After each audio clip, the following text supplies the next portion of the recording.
guys can turn your mics on.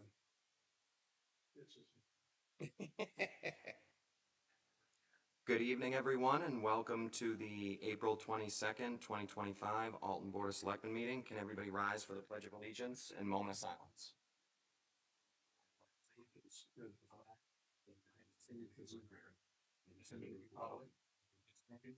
One nation, God, indivisible, with liberty and justice for all. Thank you. Are there any changes to tonight's agenda? I don't have any, Mr. Chairman. Make a motion, we accept the April 22nd, 2025 agenda. Second? All in favor? Aye. Aye. All right, I have some announcements. This is my first meeting. The public. Thanks. All right, I feel better now. The, the public participation policy applies to all selectmen meetings. A copy of it is on the back of each agenda, posted outside this meeting room and on our website. The Alton Town Clerk Tax Collector's Office will be closed on Wednesday, May 14th, 2025, as the staff will be attending the NHCTCA's Town Clerk Educational Workshop. The office will resume normal business hours on Thursday, May 15th, 2025 at 7 a.m. There will be a rabies clinic for dogs and cats at the Alton Central Fire Station, 65 Frank C. Gilman Highway, Route 140, on Saturday, April 26, 2025, from 10 a.m. to 12 p.m. The cost per shot is $30 and the microchip is $50. New this year, dog licenses are available for Alton and New Durham residents as the respective town clerks will be in attendance. Public input, limited to 3 minutes. 3 minutes on agenda items only. Do we have any? Maura?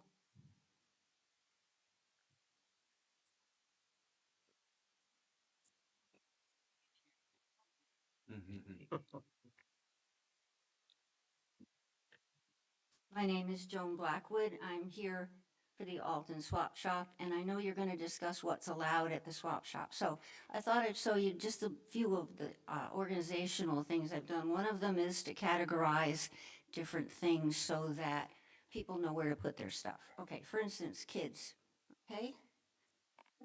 Yeah. Crafts, games, and it's both sides, so it might be hung from this, so they can see where it is. We have this. Hardware. We got- No, Oh, no, okay, you it's want- okay. all It's right. not that important because there's many different, okay. For instance, decorative, all right? No problem with it. This is what you might have a problem with, and that's why I'm talking about it, okay? So let's talk first about, what wants are and what needs are. Decorative. Boy, I'd love to have some new flowers to put on my front door. Want, okay? Hardware. My shower head just clogged up so badly I can't fix it. So maybe there's one there at the swap shop. No problem. Games. Oh, there's apples to apples. I've never played that. Boy, I'd want that. Crafts. I love that construction paper to deal with my kids because I want to have a good time this weekend and they're bored and it's going to rain. And of course, kids with toys. Mom, can I have that, please? I want that. I want. We don't do that. All right, let's talk about electrical. Okay, first of all, I need another light for my bedroom. It's so dark in that corner, I can't see what I'm doing when I'm looking for my clothes. Okay, I need a new glue gun. These are things with electrical lines. I need a new glue gun. I'm in the middle of a process of making decorations for my kid's birthday party on Friday, and the thing died. I need a new glue gun. I need a larger coffee pot. My kids are now drinking coffee. They didn't used to, but they're teens and they're drinking coffee. I need a new, bigger coffee pot. And like I said, I need a toaster. My toaster just died. So this is electrical stuff with a cord. And I just wanted to show you, I have checked into 14 different swap shops.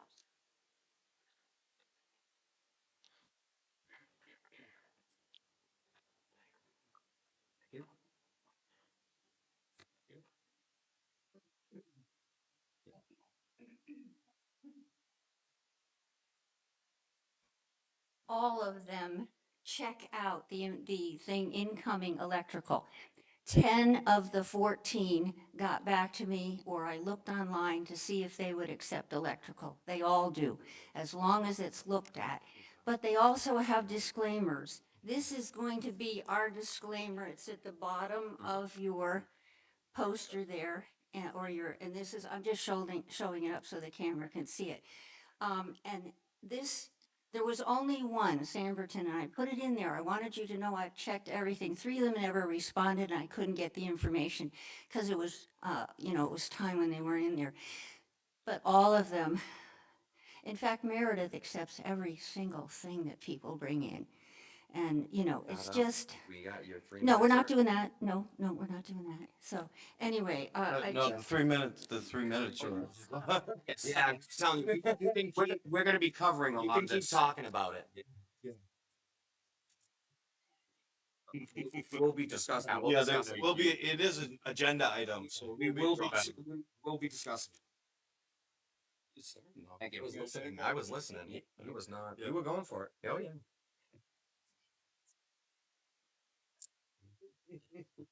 and I just want to say a couple, just one. Can you state your name real quick? Oh, my name is Jane Bradbury. I did to her. And had to live through all many nights of her being up. Let me point out a small appliance, and no one has ever died, to my knowledge, using it. Joni's last statement was needs versus wants. I don't think she emphasized it quite like I would. And the other thing I just wanted to say is we recently had someone paint with us. We're painting the container now. And she actually knows about the accident that happened because they were there.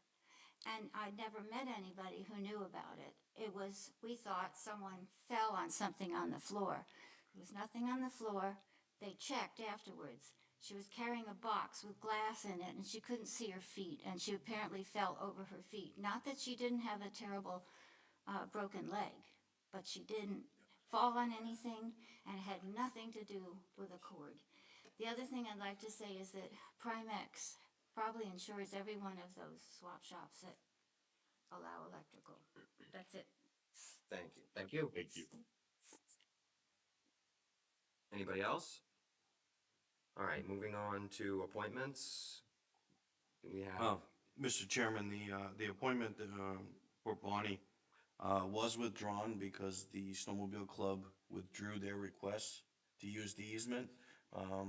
She did, however, just for the board's information, I included it in your packet, there are a couple of photographs.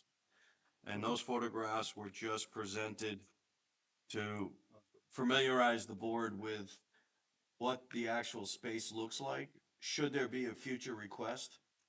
As you can tell, it's heavily wooded between the stockade fence Yes. and the cottage. That is the area in question. Should there be a request, any request to take trees from there would be within the 50-foot shoreline protection disturbance area. Definitely governed by the 250, but most of it's within the 50 no disturbance area. So that was just something that, again, for future reference, should another request come forward. Thank right. you. Moving on to new business. Number 1 is the I can't. Oh, you're Bonnie? Okay, you're here for an appointment. You can come up. Oh, yeah. Did you? That's fine. Okay. I'm sorry, I've never met you before, so I didn't know that was you. I'm sorry, well, I wasn't gonna speak, but Okay. what I wanted to ask the board, I'm sorry. Just state your name. That's all. Bonnie McClary. Thank you. Just for the record. Thank you. Because I also had Mr. Paul Mason come to my house, also stating that now he is going to be using that easement, that he has the right to use that easement. This was after I rescinded saying there was no need to come back here because the Mount Major Club had rescinded. He is now claiming he is going to drag his kayak down the road and across the easement, go swimming, go fishing, and he has every right to, and so does the public. So I'm asking for the board to put in writing that that permission was never given, and it's not to be used for that. for all the reasons. And I have more information if you want. I just didn't think this was going to be necessary. I was hoping that the board was just going to, because it was never approved. for Yeah, him the to go intent was just fishing. for the Snowmobile Association. Correct, but now he's saying he and the public have the right to do that. And so I would like that clarified. Okay, okay. So can I assume Or that you- that is not allowed? That the public cannot use this? I mean, and I have a whole list of reasons that I could give to you in writing. I didn't feel like I had to go down this road, but if you want me to, I can. I mean, I it was would just think, well, the motion that was made in particular was to grant the snowmobile club Snowmobile club. access Yeah. to the lake via snowmobile Yeah. access. There was nothing in the motion or in the minutes that discussed kayaks, fishing, People walking or up and down. public access. One Actually, of he the did things, say it in the video. I did watch the video. And but he that's not part of the motion. Motion is Exactly. key. And he never Motion is proved key. it. But in his mind, he believes because he brought it up in the video. That's my interpretation of his understanding. Because he's We saying. can give that- you a okay. copy of what are in the minutes. And That. You do have, that's what was stated, was just the Snowmobile Club only. But I didn't feel like I had the right to tell him that he's wrong because I had to confirm, and that's why I called Ryan and said, can we please clarify that, put it in these minutes, that it's not to be used for that reason. For swimming, fishing, kayaking, for all the reasons you can see the property, but I also have other reasons that I guess I just didn't want to get into, but I can if the board wants me to go further. I think we're gonna have to discuss that. I think we're gonna have to discuss it, yeah, and it's, We have to discuss that. Cause I don't even see, I mean, in those pictures, it doesn't even, like, you could barely walk down. yeah. Correct. You can see at the top of, where the road is, it looks Yeah. like it's pretty easy to walk through, but when you get halfway down. Correct. It gets really wooded thick and, Super dicey in there. Right. there's a lot of vegetation in there. It would be very difficult to get in there without removing anything, Correct. so. But he's still saying he's going to do it. Well, we'll discuss this farther, and I'll have you get in touch with Ryan. Okay. And he'll, tell you what we decided on. We'll discuss that later, Okay. okay? But we'll work through it, we'll figure it out. The approval was only for the Mount Major Snowmobile Club only. Correct. But we're hoping that we can avoid this with Mr. Mason, but in the future, any Yes. problems. That's Yeah, what we'll, that's that's fine. what we're gonna address. We notify him. Okay. That's how that would, we'll address it. Okay. Thank you very much. Thank you for your time. All right, number 1 is the Conservation Commission, Lakes Region Conservation Trust contribution. Mr. Young.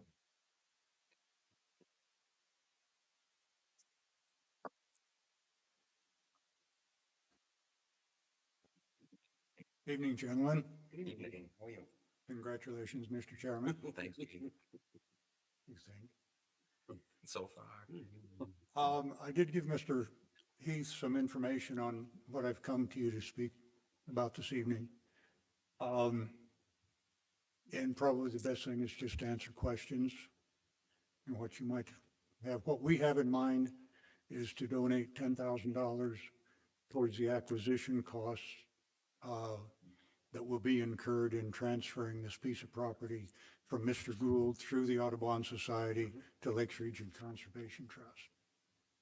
And it's a piece of property at Stockbridge Corners, 84 acres, I believe it is. And you're just looking for our support on it?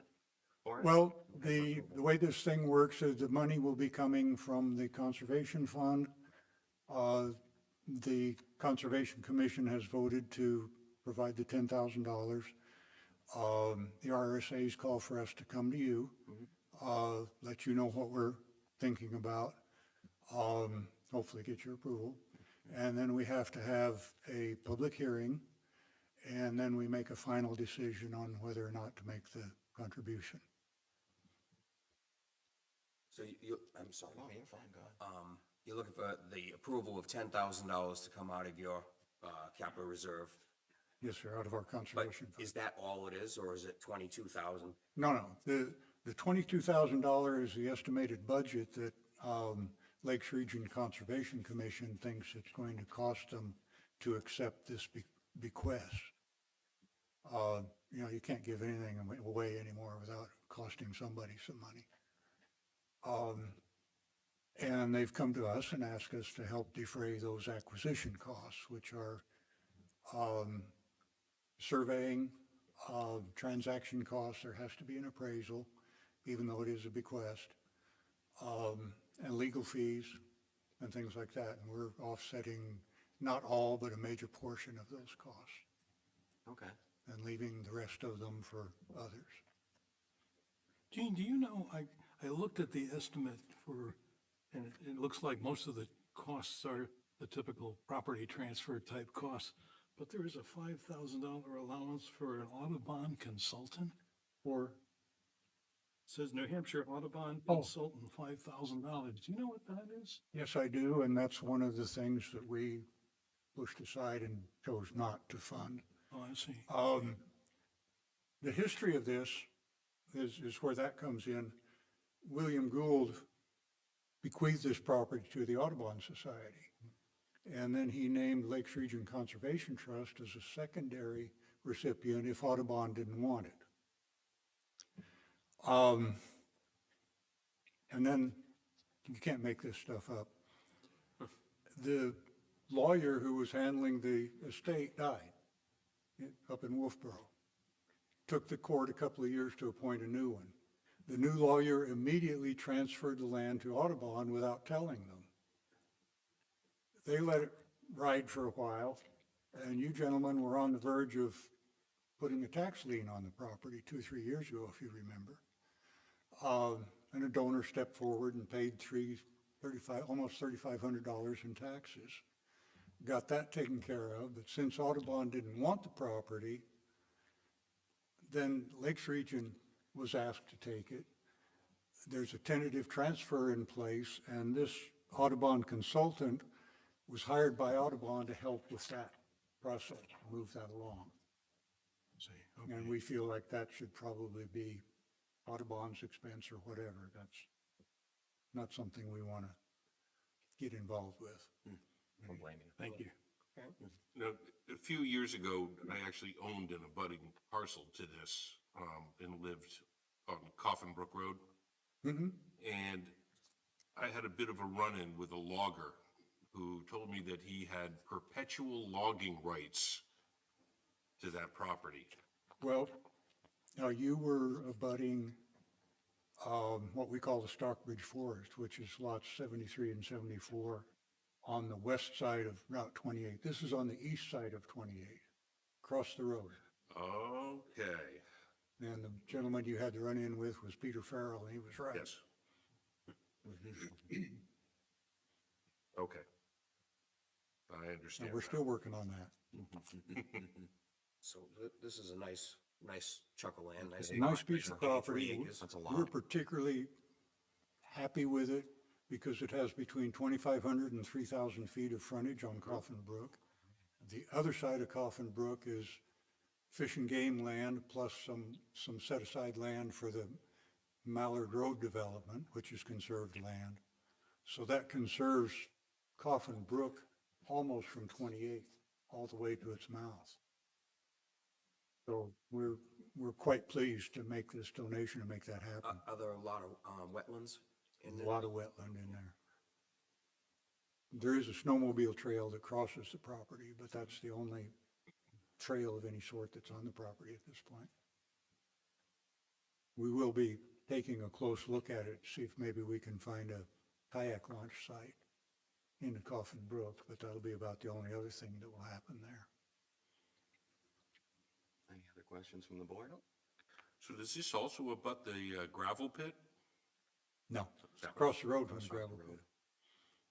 We do hold an easement actually on part of the gravel pit property that kind of buffers the gravel pit from Coffin Brook. You're gonna have to help me out, Gene. This is by, where Pheasant Drive is, that development? This is the piece? No, this is the piece. Oh, this is the piece. I saw this one all highlighted. Well, I put this in here because I wanted to show you gentlemen, this is already conserved, except for Peter Farrell's Yeah. property. This is part of the gravel pit that we hold an easement on. We hold an easement on this property. And then this will be conserved. This is Peter Farrell's, which eventually will probably be conserved. Thank you.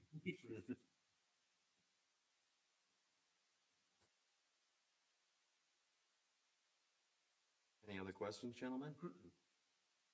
Oh, looks like a good bet all the way around. Yep, I agree. I will accept a motion. So I will make a motion to permit the Alton Conservation Commission to contribute $10,000 to the Lakes Region Conservation Trust toward the acquisition of the Gould Lot, Map 6, Lot 6 at Stockbridge Corner. Second. All those in favor? Aye. Motion passes. Thank you, gentlemen. Thank you. Thanks, Gene. Thank you, Gene.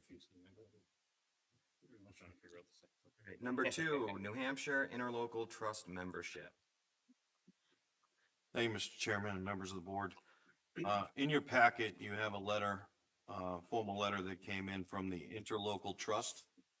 And in that letter, the Interlocal Trust is it's our health insurance. Why can't I think of the term? What? What? Oh, it's the pool, the risk pool. That's it. I'm sorry. I couldn't think of the name. It's our health insurance's risk pool. And what in turn has happened is a very strange turn of events. And our risk pool is now going under, effective June 30th.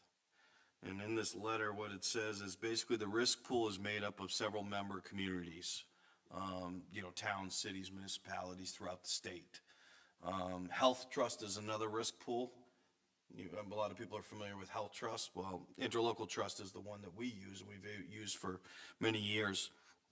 Apparently what happened is when they met, they were anticipating cost increases of 8% and operating under that assumption, when the reality was that it was trending at 19% across the state. Now, 90% of their members are what they operate off a fiscal year.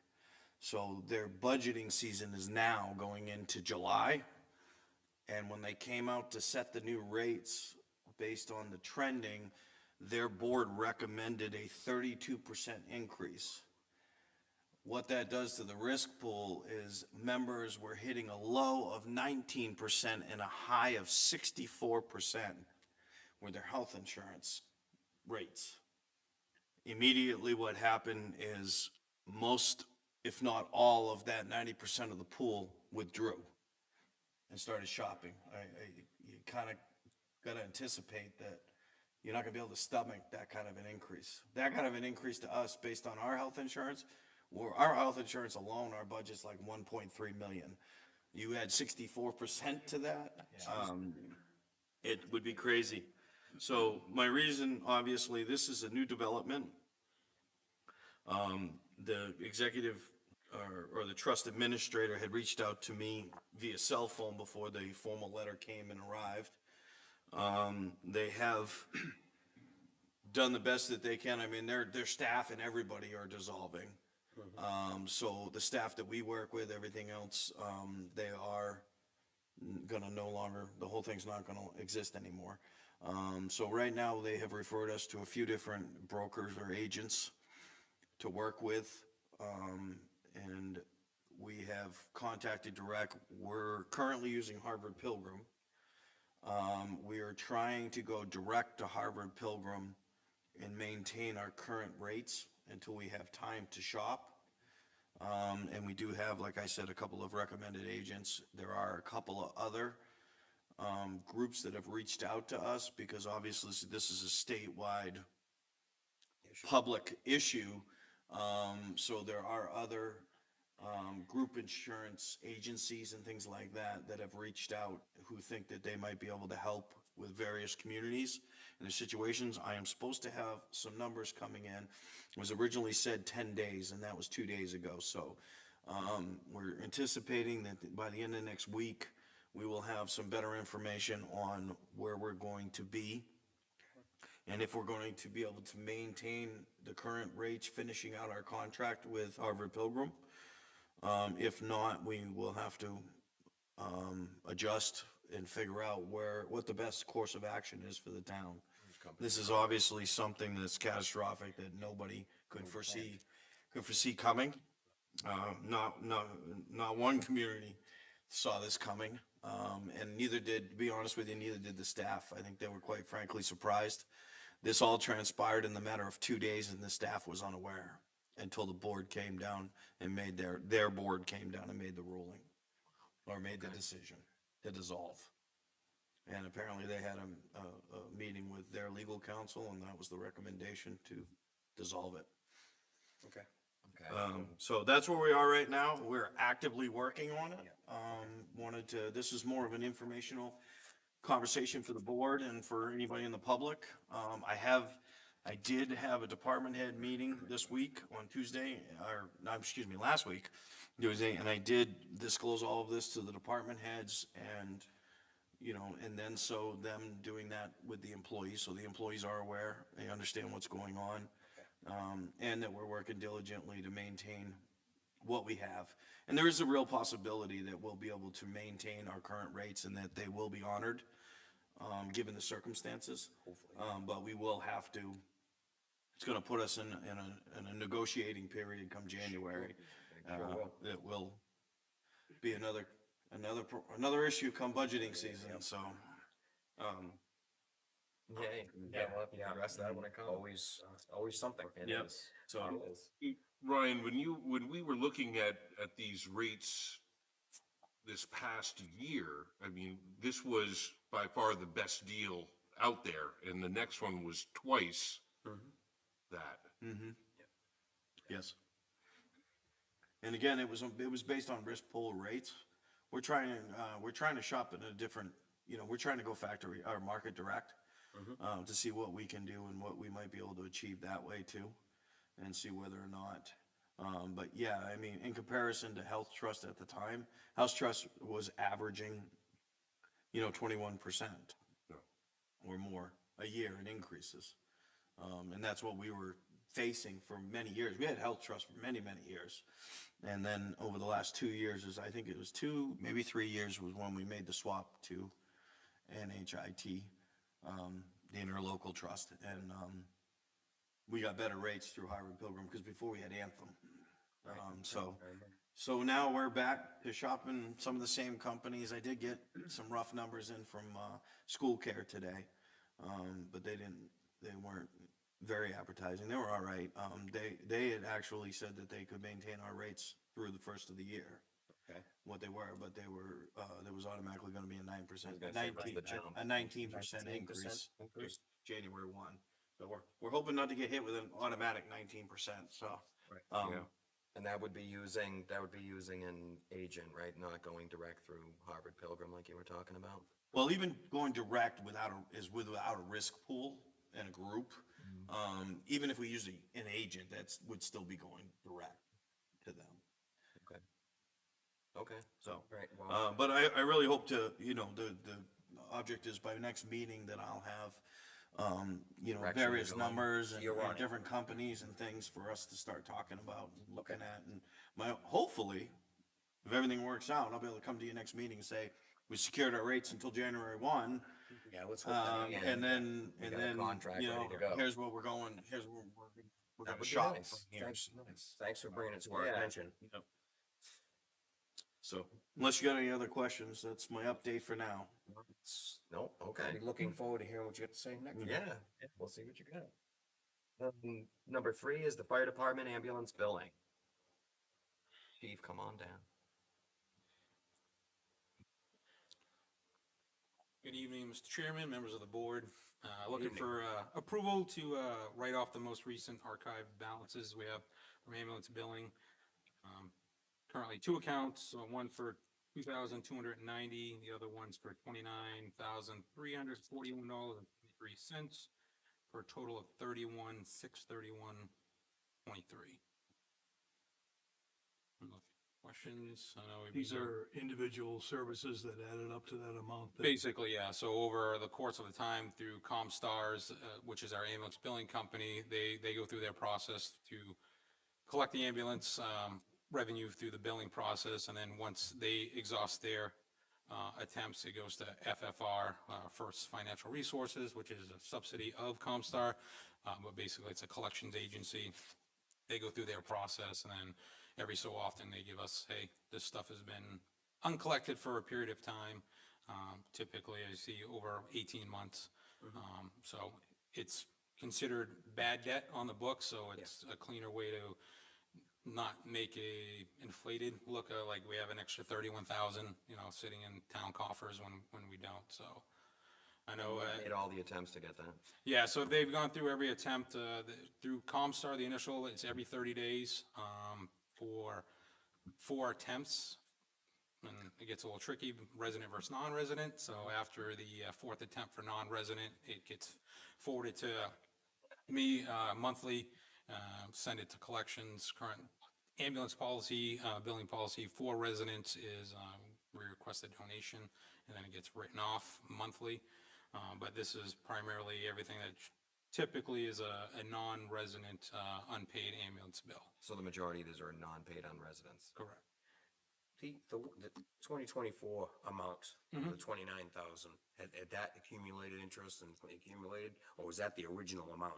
So basically that, no interest accumulation on it, because it sits in, so if they have a bill for $1,000 and they don't pay it, it doesn't accumulate any interest, it's just an unpaid. It's an unpaid bill. But yeah, so we don't accumulate Was interest. that just a one-time? No, that was basically over the course of at least 18 months prior. So the debt had to have been at least 18 months old in order to get to this point for the write-off, if that makes sense. I don't know, hopefully. Yeah, I was wondering if the amounts were, was it just the 29,000 right from the beginning, or was there more than one time that the service was used?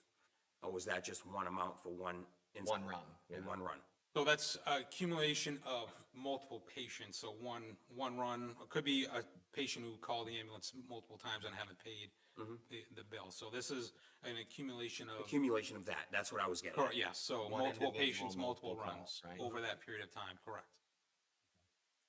I know ambulance billing gets a little. Yeah, I was trying to Funky, wonder a little how tricky. it got up to 29,000. Yeah, so basically they're kind of When it- adding it, and it takes time because sometimes someone might contract or go under agreement for like a payment plan and they're paying $25 a month and then they stop and then they go back at, get back in contact, having you paid you $25 in 6 months. So sometimes it is a long process to get to this point. Same thing with the insurance companies. They might have different, the patients battling with their health insurance company to pay more because depending on their individual coverage and whatnot. So it takes time, but that is an accumulation of multiple accounts. So it's the total, that's the total write-off for both, from 4/1/23 to 7/1/24. For those For two those two specific archived specific- accounts, yeah, yes. two specific people. 31,631.23. Because there was a period of time where no write-offs were done. I don't know how far back you folks might remember, but in 2020, there was a giant write-off of like 410,000. So that's, I want to prevent that accumulation because I think that looks a lot worse than the 31,000 when it comes to the auditing process and whatnot. So I'm trying to stay on top of it as soon as they send it to me, and I'll request it from you folks. And the other option is just to let it sit into FFR collections, which they basically exhausted all of their means. It sits on the books. They don't really go after it. I guess the only impact would be, which I believe is still, will impact someone's credit report that have an unpaid ambulance bill. Okay, They would have to figure that out. okay. So they, FFR, they don't look at an individual situation or their net worth or anything like that.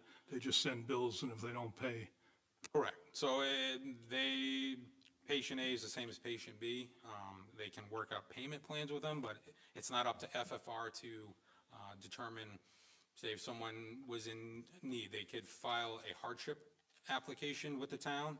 That there's a hardship committee that gets forwarded those when we do receive those in case they have, minimal income and whatnot. So there's a threshold in family size basically that will dictate whether or not they meet or don't meet the requirements of the hardship application. and do you know if this practice is pretty typical among New Hampshire towns? Yes. The big issue is when you fall behind and you stop doing this, and then we get to the point, like in 2020, of almost $500,000 of uncollected ambulance debt sitting on the books, and kind of overinflates your piggy bank, if you will. What would you estimate the annual amount is for delinquency, an average maybe? So I'm trying to figure that out here because it is, I have from 17 to 23, the numbers. 17 through 19, there was nothing written off. 20 was 410. 21 was about 100,000. 22 looks like it started to level out at around 50,000. 23, we're back up to about 110. So again, it may be that catch-up game because say you were on that payment plan and you paid 25 bucks and 6 months later, so it's kicking the can down the road. So it may be collecting older accounts in 18 months, so So it's hard to figure out. it's hard to exactly. figure out. I would anticipate, 75,000. The other issue is the current ambulance billing policy, the way it is written. We do write off a lot for the, resident, on the resident side, just the way the policy is written, that they will not be sent to collection. So we do those on a monthly basis.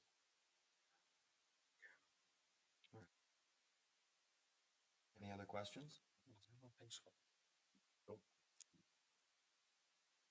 I'll make a motion, we write off the $31,631.03. 23. 23? Yeah. Sorry, 23. 20.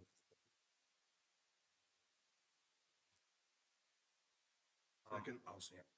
All those in favor? Aye. Thank you. Number 4, we got Parks and Recreation Month and Professionals Day Proclamation. Kelly?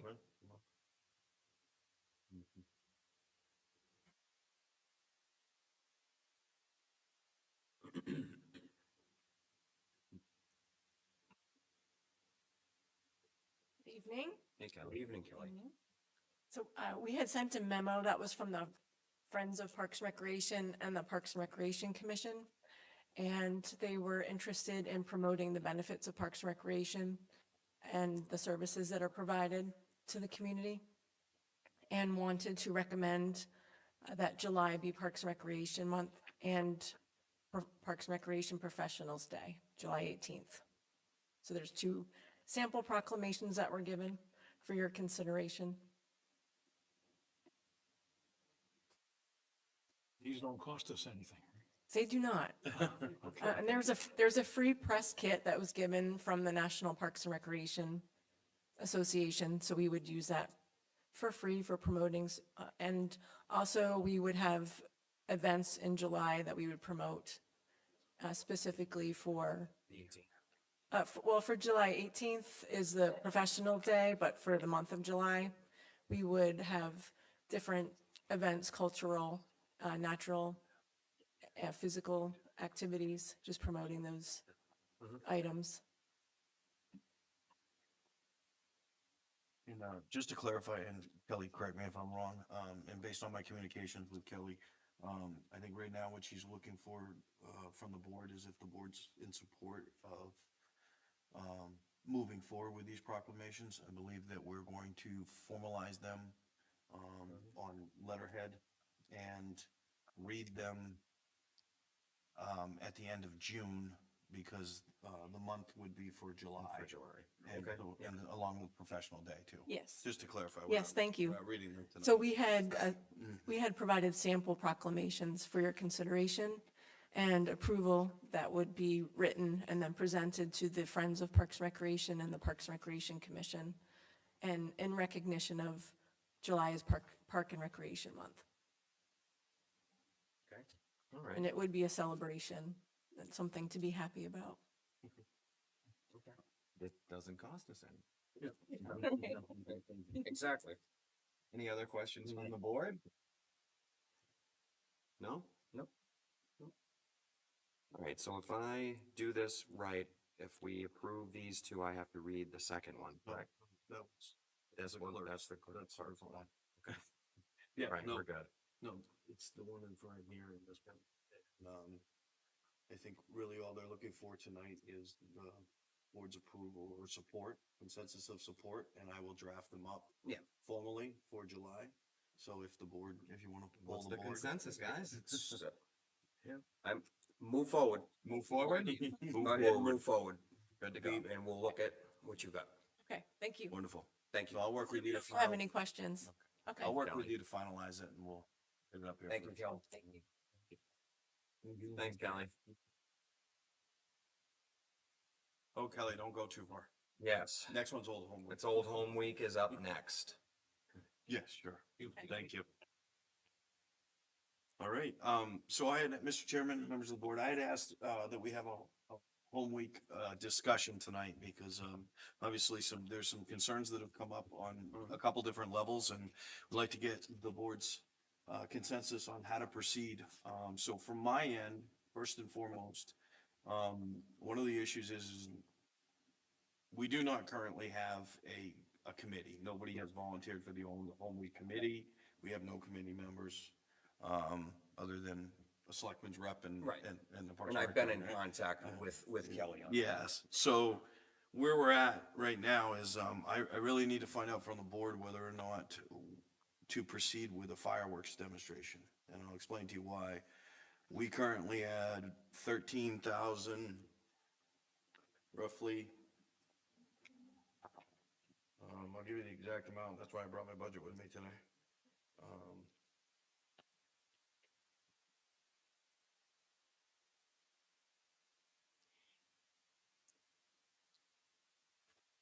All right, so in our entire patriotics line, we had $13,940. The fireworks display for 4th of July just cost us $19,000. Now, that $19,000 fireworks display for the 4th of July does not include any of the staff wages. I did poll emergency services, both police and fire, to find out roughly what a night of fireworks is costing us in payroll wages and resources. And it's between $4,000 and $5,000 for one night. That's between ambulance services, on call for the event, and then roughly, I know from my experience down in the police department, there's roughly 14 people involved in traffic control. I shouldn't say all, aside from the duty officers and aside from duty fire personnel, everybody else is on overtime. But the sheer fact of the cost of fireworks, and going into, so we have to pull money from other areas in the operating budget to fund just 4th of July to get through that. Obviously, 4th of July is a little bit more emphasis on that than Old Home Weekend. And the other thing that we have to face with 4th of July is it's a competitive slot from all the other communities in the state. And we have reserved that spot. We don't wanna lose anyone. We We will don't wanna lose lose it. that We date. will lose it if we July 4th. forgive a year, they'll fill us. And we'll be pushed back. We won't end up on a 4th of July weekend anymore. That was what was very important. Moving forward to Old Home Week's display, it's $11,000 for the fireworks display. That is just the cost of the contract. Just for that, and then we still have the And 19 then, already. and then you have what it's gonna cost us and wages and resources to run the event. We don't have any more money in the line. It would have to come 100% in its entirety from somewhere else. And in certain areas, I mean, I emphasize emergency services because in our conversations about the budget, those are the two departments that are suffering deeply right now with wages. And on that, we're gonna ask them to send people out more, spend more overtime when we have hard time just to keep a regular required coverage. The police department alone is like $42,000 in the hole in wages coming into this year in the default. That they have to come up with from somewhere else, within the operating budget. Fire department, we're hoping we're gonna be in a better position because of the new full-timers that we're bringing on. Alleviate some But of the overtime. they have had, a rough time with overtime because of all the lack of coverage. So, So that's the issue with the fireworks display, and I needed to get the board's opinion on how we want to move forward with that. In my opinion, I think it's very important that we maintain our time slot and maintain the 4th of July celebration as normal, and have our fireworks for the 4th of July. But unfortunately, in lieu of the situation at hand with the amounts, I think we'd have to not have the fireworks for Old Home Week in order to maintain the 4th of July. Financially, we have to pull it Financially. from somewhere else. So financially, it doesn't make sense to have both. In my opinion, we do definitely want to preserve and keep the 4th of July. And we're already overextended. And that's if my we opinion. Keep that, I agree with that. as much as I, Hate to say that, yeah, but I hate to I say mean, it, but but we can't go without the 4th of July fireworks. I mean, it's just. Once we lose that spot. Once we lose that spot, it's gone, and it's The morale. is- patriotic, it's morale, and the town looks forward to the 4th of July celebration. I think it's important to maintain that. Mr. Shea, Mr. Carter? A tough choice, but I think given our current budget situation and the increase in the costs, that's probably the best of a couple of bad choices. Yeah, I agree. I mean, we're already talking $11,000 to be expended for, over what we have budgeted for the 4th of July. Right. And to take yet another hit, I agree. I don't think just we can, can't. gotta save the 4th of July. I agree. All right, so we'll need a motion for that, right? You don't actually need a motion. I I thought just, you needed a yeah, motion, just a just a consensus on how we proceed. So if the board's consensus is we proceed with 4th of July as planned. Reluctantly. Reluctantly, we forgo- have to. Forgo Old Home Week, then I'll take care of that from a Hopefully next, purchasing standpoint. hopefully next year it things changes, change. things change. There'll be more money in that And, line. but as far as this year, we gotta cut back. And, I think preserving and making sure we have our 4th of July celebrations as we normally have. Very important that we have that. I agree. That's a consensus. Okay, and we go with that. Just to touch while we're talking about Old Home Week and we have this discussion, I asked Kelly to stay up here too because we do have to talk about any of the other events that are gonna continue and what we're gonna continue with and what we may not. Kelly, if you don't mind sharing with us, what are the events right now that are Okay. scheduled to Sure. continue? So the Old Home Day weekend would be August 9th and 10th. And on Saturday, there would be the 5K race that the Parks and Recreation Department sponsors. There would be a craft fair that Parks and Recreation sponsors. There's a boat show that the Boat Museum from Wolfboro sponsors. The Alton Business Association is still planning on sponsoring the parade, and there would be a concert in the evening. And then the following day, Sunday, there would be a craft fair on Sunday, and then a cribbage tournament on Sunday. So that would be the activities so far. I have a correspondence out to the fire department asking about their chicken barbecue, their Firemen's Association, to find out what weekend they'd want to have it, if they were going to have it that weekend or perhaps the next weekend, and then also the softball tournament between the police and fire departments. So just finding out what day that would be. So if that doesn't fall on the 9th or 10th, then it would be probably the following weekend for those activities. Okay. Yeah, Paul, you have some stuff about it. I had written down what you and I had talked about, and I was gonna make those announcements in the selectmen report, but I'm glad we're doing it now. The boat show, parade. So there, at this point, there was no interest either in doing anything with the car show. Because there wasn't enough people to even be in the committee. Right, To there run is it or no- anything like that, so. Correct. At this time, there won't be a car show. Yeah. But I do know, in the event of that, Pop's Clamshell had one last year, and I think he's planning on doing another one, which would mean it would at least be one car show in an Alton if he chooses to do one. He did one last year, so we had two last year, Okay. so. Okay. Hopefully it And if- continues that.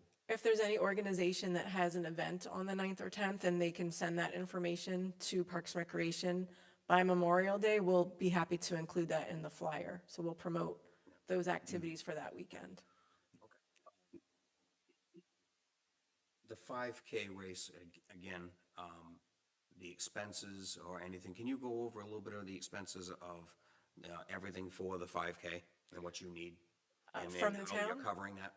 Well, there's a user fee for for the 5K race, and there's a timing company that's paid for, and there's shirts and refreshments, and there's also a donation from Meredith Village Savings Bank, and they also provide prizes.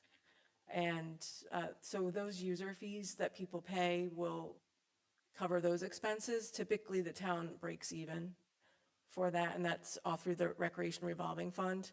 The police detail would be extra, and that's something that we've been fortunate to have since we've had the race for safety. And EMS coverage, right? And the fire department typically will be able to do that, yes.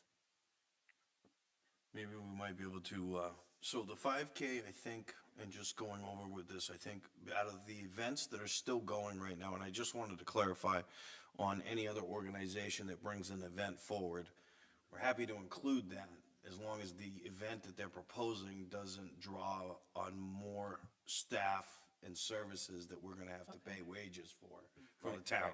They have to provide their own volunteer help for it, Okay. so just to clarify with Okay. that. And I think what we can do, what we might be able to work on with the 5K, from that standpoint, being a town event, is maybe seeing if we can double the actual police coverage with some volunteers and sort of space them together. I know we've done it in years past where we've been short, where we've had volunteers that have helped at traffic points with appropriately spaced uniform officers and cruisers out there.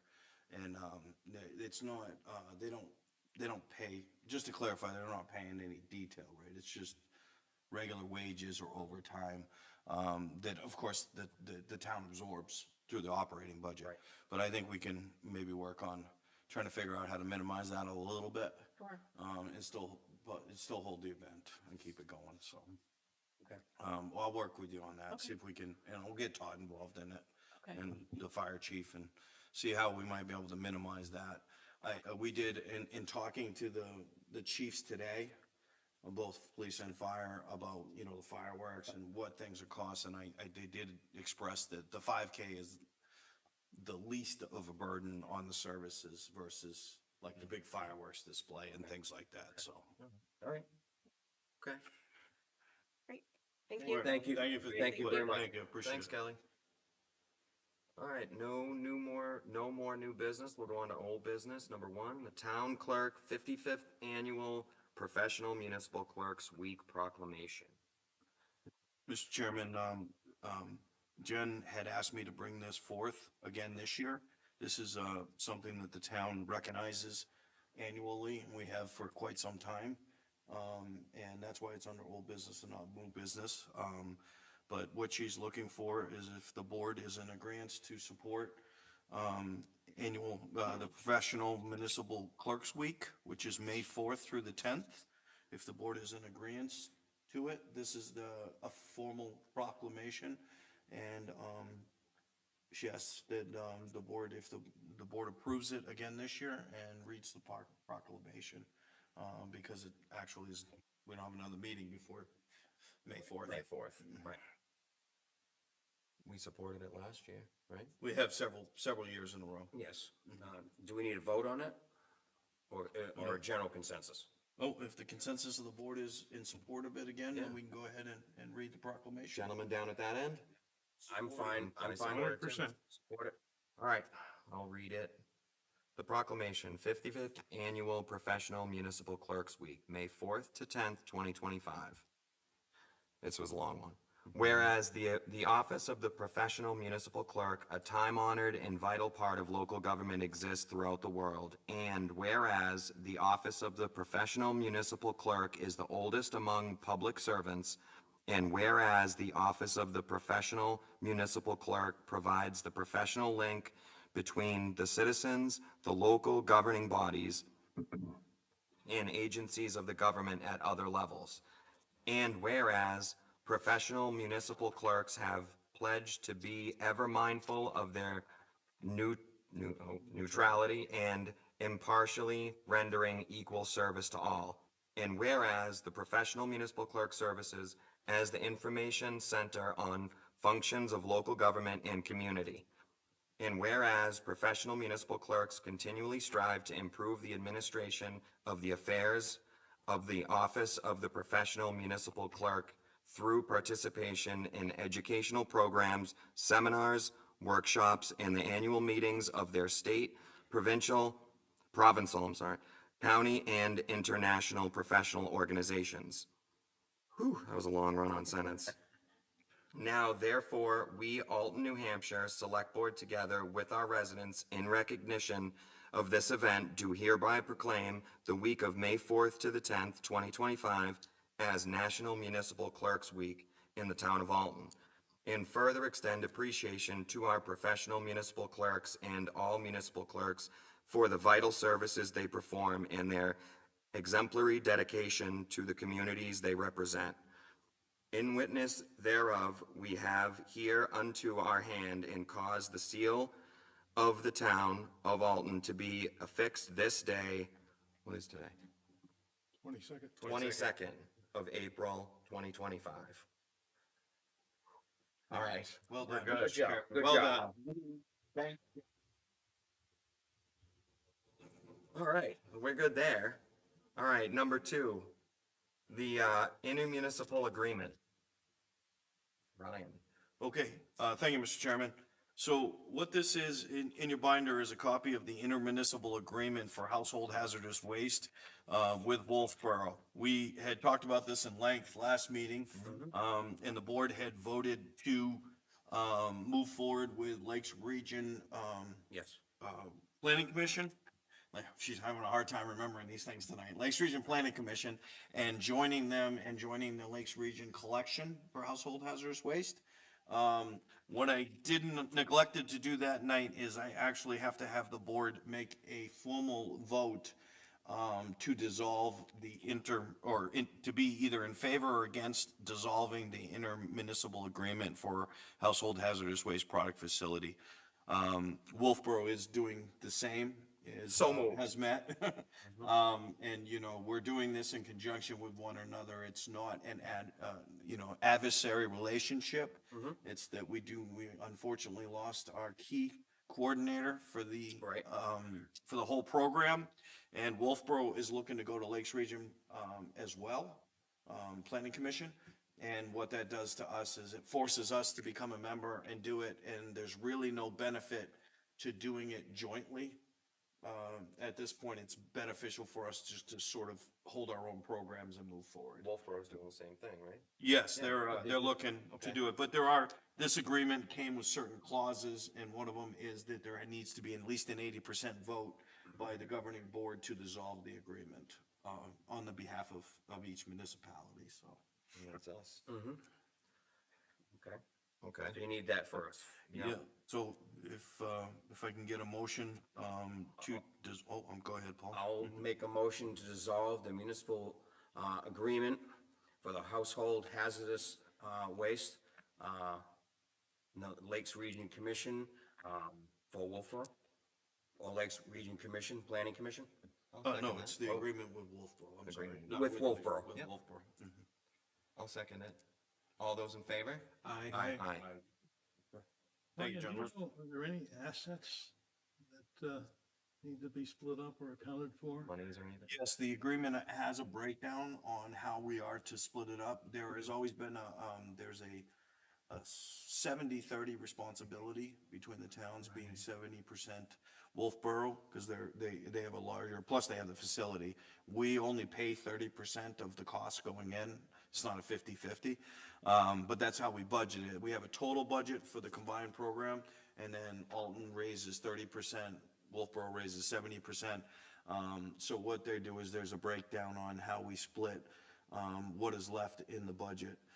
But the expenses for Lakes Region Planning Commission have come out of this year's budget anyways, for those memberships and stuff, so. It will just be equally splitting up whatever remains, in that revolving fund, which isn't a great deal of money, but. Thank you. I was hoping they have some fireworks laying around. There you go. All right, let's go to the number 3 is the acceptance of electronic payments. So, Mr. Chairman, members of the board, it was brought to my attention by the town clerk. She was going through some of her, our DRA portal, and the town at some point, some time ago, accepted to collect electronic payments for taxes a long time ago. But our formal DRA record didn't reflect that in the portal. So as a matter of housekeeping, she asked if the board would take a vote tonight to accept electronic payments under RSA 80:52-C. It's in your binders. And then that way, as a matter of housekeeping, we will go ahead and make that notation in our DRA portal. So move. Okay, do I have a second? I'll second that. All right, all those in favor, that was easy. All those in favor? That was quick. Aye. Aye. It's been passed. Good, All right. good call. There we go. Like, I'm gonna Yeah, grab that. Yeah, he's already said it. Thanks, Andy. All right, number 4, swap shop update. Right. There's quite a bit of information, with Stacy's help, was able to zip into the, folder for this meeting. And unless there are a lot of specific questions or any specific questions, we'll go through it in detail. As far as the progress on the swap shop, and frankly, I'm having a hard time keeping up with it, so I'm probably a couple of days behind at this point. But our entry wall with the windows and doors and siding has been completed. Carpenter did a nice job. Remote exit door has been installed for safety purposes. He's put in an exhaust fan, has one more to go. The interior walls have been primed and they're scheduled to be painted by the end of this week. The floor has been primed and perhaps finished by now, I'm not sure, but it's close. Tomorrow. Okay, all right, don't paint yourself in a corner. That's right, we're good, okay. One of the exterior walls, the one that is most visible, has been primed, and the remaining wall and finish coating are to be determined as far as schedule. Fortunately, we're looking at some good weather, which should help. We were very lucky to have someone join the effort who is kind of a professional sign maker and has all of the equipment. And so much of the cautionary and instructional signage that we would normally expect to expend funds on are going to be ours at no charge and be specifically worded in a manner that best suits our purposes. We have received a lot of contributions of bookcases and shelving, which has been painted. And the remaining major items we have to deal with are the temporary fencing and gate. And I know Seth has got his plans for how that's to be done. The trenching and power, which are both being donated by local businesses, Maine's Electric and Alton Excavation. Shelving that we have all the material for but need to do the installation on, and lighting, which will be done as the power goes in. The major outstanding issue that I'm looking for input from the board on, although you may have others, is this question which we had discussed in the past of accepting small electrical appliances as donations. I think that the research that's been done indicates that most, if not all, of the other towns we've consulted with do that. There's no record of any great issues. There certainly the risk can't be completely ignored, but I think it's very minor. And I think the benefits in view of the value of small appliances, the ease of handling them, the need, and also the likely sources, because people very often get gifts of new appliances when they have perfectly good old ones that they're then happy to donate. I hope the board would support us going forward with allowing small appliances, subject to this signage that spells out the risk. We could go the further step if it's felt necessary of actually having our town attorney develop a waiver form and have people that take an appliance sign it. I don't think that's necessary, but we could do it if the board felt it was necessary. And beyond that, the other items that are listed here are mostly the result of common sense and input from other towns. And I hope that the board will see its way forward to grant approval for what we're proposing. Do any of the other towns make the people sign waivers when they accept the appliances? Do any of the other towns do that? I didn't find anyone that did, but to be honest with you, I'm not sure I asked that question of all of them. Okay. Did you run across any?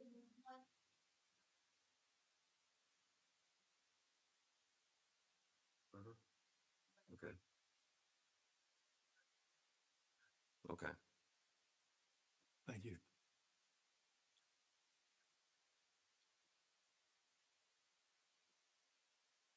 I mean, as long as they're looking at the appliances, when these donations come in, it's gonna be nice to have electricity there. To try these, items and to look at them and look at the cords and make a determination if it's worthy to donate. And I think I think I'm that'll be sure fine. we would just encourage the volunteers. Any doubt, leave it out. Exactly. Well, that's what In the I'm building. that's what I'm asking. I Okay. think it would make perfect sense to try any of these small appliances that are turned in and plug them in and make sure that they're operating properly and not sparking and bare wires hanging out of them. So we'd have to consult legal for a proper liability for that? No, The I- post? I Do we have don't, to post for that? no, to be honest with you, I mean, given, at this stage and where we're at, I mean, we're already assuming a certain level of responsibility, or liability, like we said, there's liability in everything, so we've already assumed a certain level of it. I think having a sign that says, you know, if you take an electrical item, you know, you take it at your own risk, or that the town of Alton's not liable for anything like that, as long as it's posted, I don't think we need them to sign an individual form for items that they. No, but as I just Oh, meant the okay. question of if whatever we post on the wall, does the attorney have to okay that? Or will a simple, what liability, what they draft up will work? Yeah, no, the attorney doesn't need to, I mean, I can run anything by him we want to, but, be honest with you, it's more Primex than it is the attorney. Right, Yeah, I was exactly. gonna say, if It's it's the more insurance company. Primex in there, or Yeah. that would be more interesting. I agree, I think not permitting these corded appliances, I think is a waste. I really think we should be allowing it, and I agree. agree. And I think we need to just make it very clear, it's at your own risk. Exactly. Okay. Exactly. You And want not to see a accept motion anything to that's accept been that? modified Right. or reworked or any damage to them in any way, not to accept. Approve it all? You know, this way they don't have to rewrite the guidelines, because Right. they're already committed to the guidelines. Exactly. Mr. Shea, what are you looking for tonight from this? Well, I was taking up a contribution to the old. No, I don't think we need anything, you know, as long as we're comfortable, because originally we had expressed some concern and Not we worked through. But I mean, it. with the research you guys have done, I feel pretty comfortable that we'll be okay with it. I think we'll be all right with accepting them. I think everyone together has worked very well with a plan, a good purpose, you know, and the location and the hours that are being spent and involved in this, obviously care very, very much. And I've been following all the pictures online. It's coming out. I've been down there, I've looked at it, I've walked around, and it's coming along quite well. I think everybody's been doing a good effort to it, and I think it's a step in the right direction, and I agree. you got my, I think you got have fun. everybody's, right? I think so. Okay, Good, move forward. we're good. Mr. Chairman, before we move on, I got so the DPW director wasn't able to join us tonight. He's representing the town at a fishing game informational, meeting in New Durham today. So he's over there, and I'll talk a little more about that meeting in my TA report, but he, sent me an email just because he wasn't gonna be able to be here, with a few bullet points of DPW's involvement in the swap shop, just for informational and update for the board. So he said the roof leaks have been sealed with recycled aluminum street signs and or caulking. No new leaks have been identified and we will continue to monitor. Exterior walls, leaks, breaks have been patched with recycled aluminum street signs. Exterior doors, original trailer doors have been removed along with the mounting hinges to remove sharp edges. A wooded wall has been framed in place with an exterior door and window. Flooring holes in existing container floor were repaired with recycled wood, and 3/4 inch plywood has been laid over existing floor to provide a smooth, durable surface and minimize trip hazards. Interior walls, large sections of loose plywood have been removed and rivets ground down to remove sharp edges. Perimeter fencing, DPW has ordered green snow fence due in this week to be installed around the perimeter with metal posts. Work that still needs to be completed. Seth had communicated with me that Alton Excavation had a conflict with being able to trench, and given the fact that DPW has an excavator down there right now backfilling the trench, he is going to have DPW trench in coordination with Mains Electric. They're down there backfilling a trench anyways. Yes. From the electrical to the sign. Sign. So it only makes sense at this point for them not to pull out and to just get it done. Absolutely. And then the other thing after, that trenching is done, as to not create the, work twice, they will go back and grade, gravel in the front portion of the container to bring it up to grade at the entrance and stuff to finish it off. So there's not such a big step.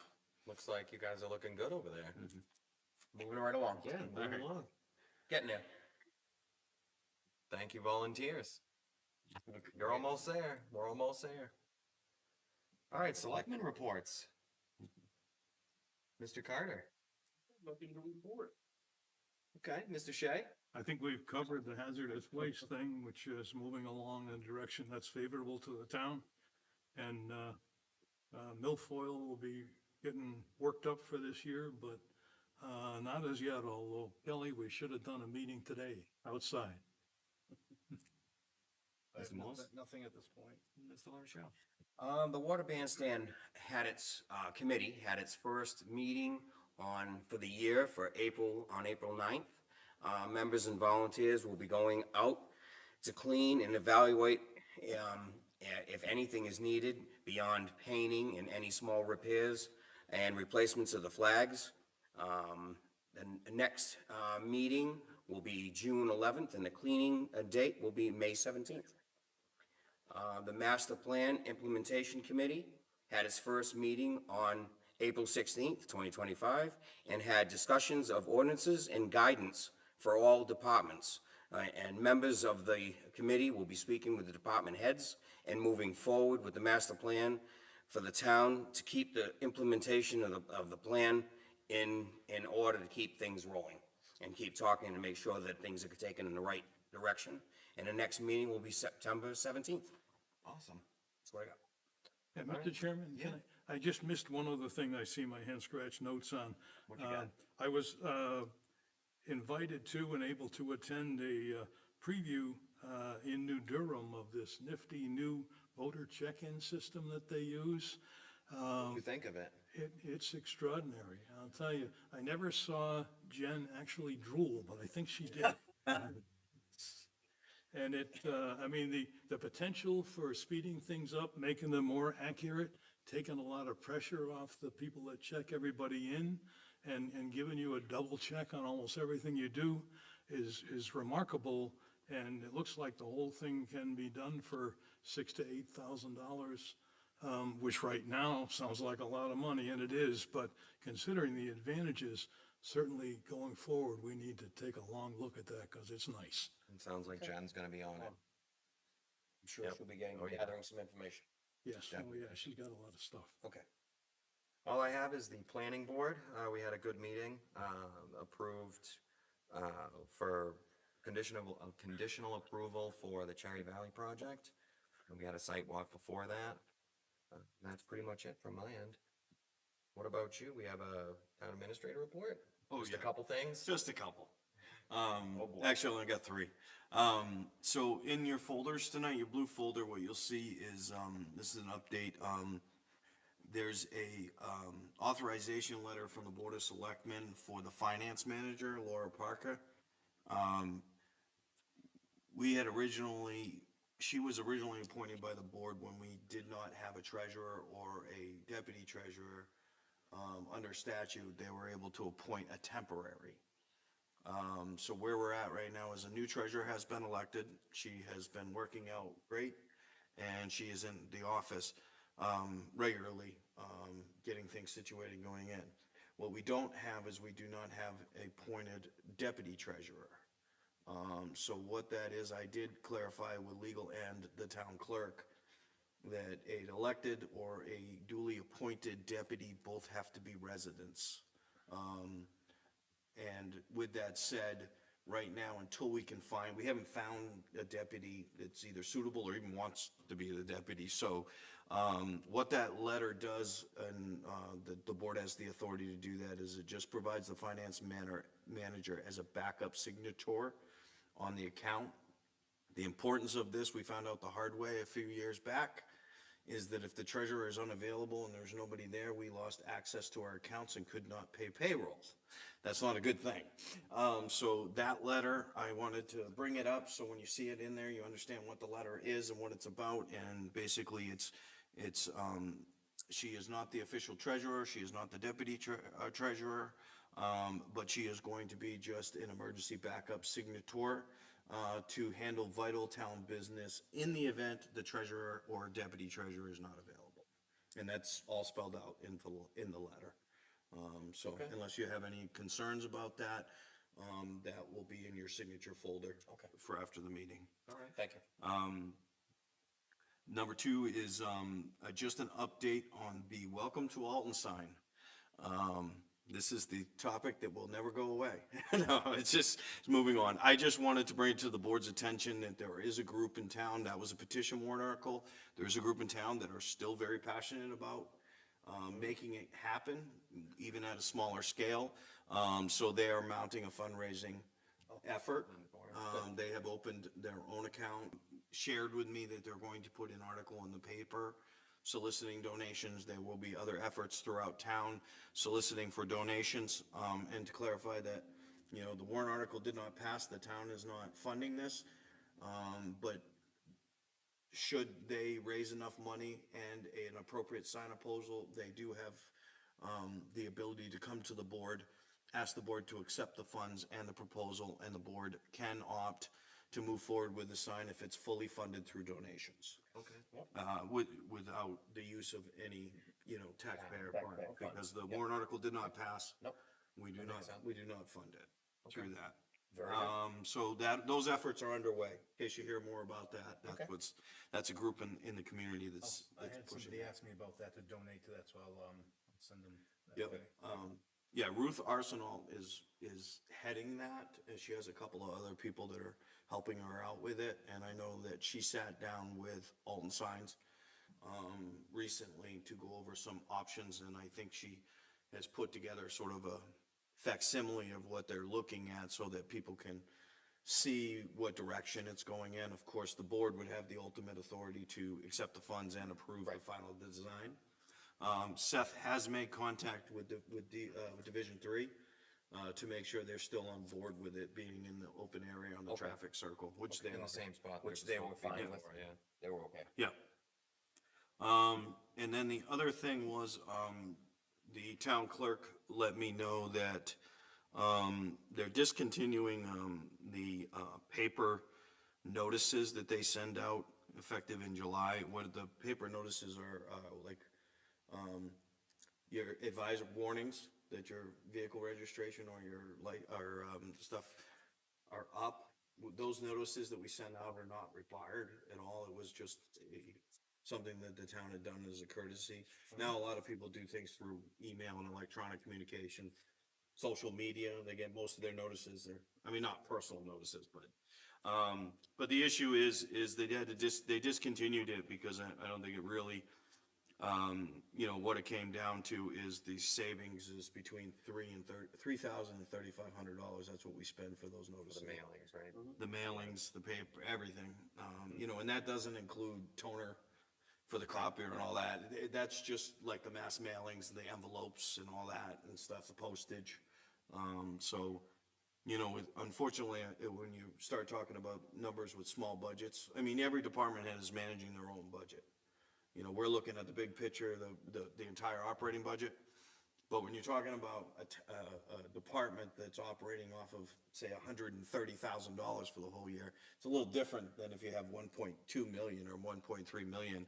You can, Where they can save. there's they other can. areas that you can save. Really, they're so thin that where they're saving, you know, to some people, and it may seem trivial or whatnot, but $3,500 is a lot of money in her operating budget when she's trying to make sure she covers payroll and things like that. So I commend her on coming up with a creative way that it's a service, but it's not a heavy impact. I mean, most people realize that their birthday month, their vehicles are up, you know, things like that. That's right, So, yep.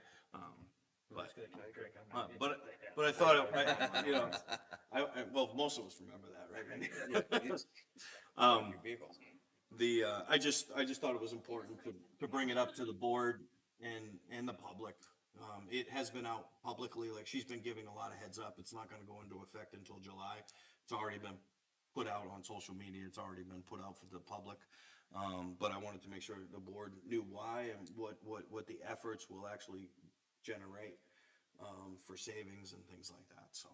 Okay, sounds good. All right, Thank that's you. all I- Yeah, that's all I thank you. got. All right. The approval of the minutes. I'll make a motion to approve, the April 1st, 2025, selectmen minutes. Second. All right. All those in, I'm not entirely sure that we have all the assignments on the committees correct. I just, Okay. You want to get on some more? yeah, that's it. No, I know that I had a conflict with, the Billfoil committee, with their meeting. where's my? So I thought I'd swapped out of that. Fortunately, I don't have any of my notes on that one. Yeah, you did, yeah. Yeah, did you get swapped back in somehow? I'm swapped back in. Oh, congratulations. It says Richard. It says Richard Shea right on it. Milfoil? Yeah, Yeah, I thought it did. I don't have my sheet here. it does. You were for last year, but this year it says The Richard. first column is 2024. The last column is 25. Yeah.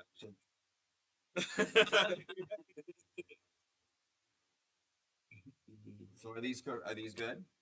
They are good. Okay. They are good. Yeah, you can see it. All right. Who's the second? Who was the second? I think Richard said. Richard, Mr. Shea, all those in favor? Aye. Aye. I'll make a motion, we approve April 1st, 2025 non-public session minutes, releasing 1 and 2 and not 3. I'll second. All those in favor? Aye. Consent agenda approval.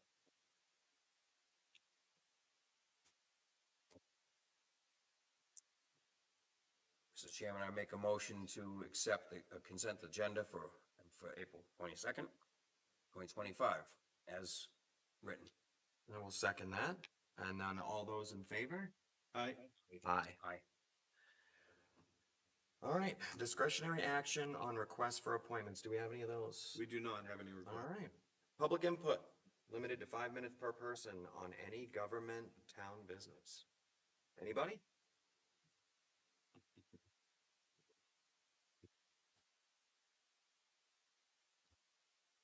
Hi, gentlemen. Kelly Sullivan. Hey, Kelly.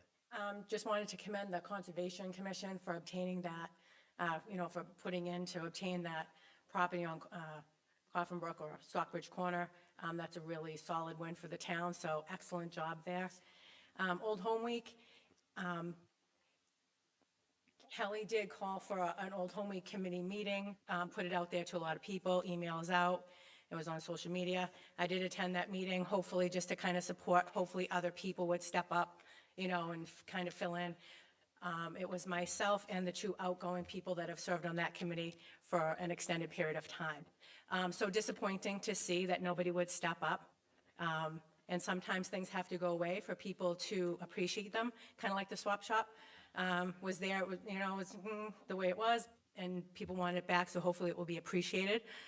On the swap shop, we do have training this Thursday evening, so to just kind of go over with the volunteers what to look for, what to accept, and things like that. So we appreciate your positivity moving forward. It's moving right along, as everybody has seen. And that's pretty much it, so thank you. And about the Old Home Week fireworks, disappointing as well, but necessary, and right now in today's climate, right? So, hard choice, but sometimes those have to be made, so thank you. Thanks, Kelly. Thank you, Kelly.